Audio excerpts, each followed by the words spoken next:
I'm Roger, a night owl who loves a late stroll. I've had my share of experiences, but nothing comes close to this one. Picture this. It's late, I'm restless, hadn't taken my walk, so I thought, why not head out at 3 a.m.? The streets were unusually quiet, just a handful of cars passing by. Eventually, I find myself at this park. I can't remember its name. Usually it's teeming with life, squirrels darting about, ducks paddling in the pond. But that night, unusually hushed. Found a bench, felt a bit weary, so I decided to take a quick breather. Suddenly, I wake up from a short nap and there's this guy standing by the pond. Trench coat, fedora, looked straight out of a movie. The park, deserted, gave me the heebie-jeebies. I cautiously tap his shoulder, no response. Tried speaking, but my voice just vanished. Instead, the guy slowly twists his head, his grin beyond creepy. I step back and this fella starts ambling towards me, his head turned backward. His eyes locked onto mine, even though I couldn't see him. Then, out of the blue, he dashes at me, knocks me down, pulls out a knife, and starts slicing my arm. Managed to clock him in the face. His hat flies off. Moonlight reveals his head with no skin, none at all. He scurries to grab his hat while I bolt away, darting through the streets. I think I managed to shake him off. Days later, an unsigned letter arrives. I know where you live. Gives me the shivers. Can't say for certain, but probably the same guy. Sold my house, crashing in a hotel, house hunting. One night at the hotel, a knock at 4:50 a.m. Spooked me good. Look through the peephole. Nobody there.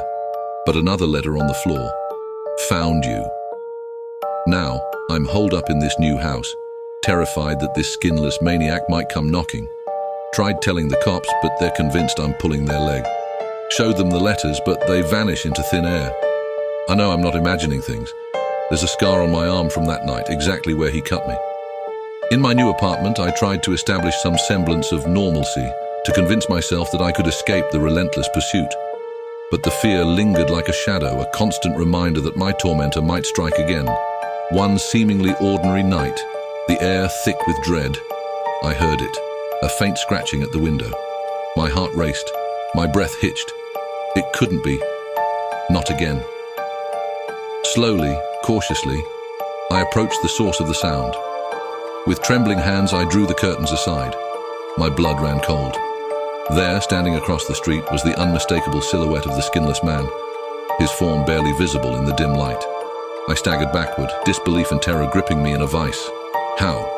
How had he found me again? My sanctuary had been breached, my hope shattered. The letters, the encounters, every horrifying memory flooded back, suffocating me in fear. I fumbled for my phone, hands shaking violently as I dialed emergency services, desperation in every word I spoke. But as I glanced back out the window, the figure had vanished into the night, leaving behind an eerie stillness. The call to the authorities, as before, only met with skepticism, their assurances falling flat in the face of my palpable terror. I was a prisoner in my own dwelling, each corner now a potential hiding place for the unearthly terror that plagued my existence. The scars on my arm throbbed, a stark reminder that this nightmare was far from over. The skinless man's reappearance shattered my fragile illusion of safety, leaving me trapped in a cycle of fear and desperation, haunted by the relentless horror that seemed impossible to escape.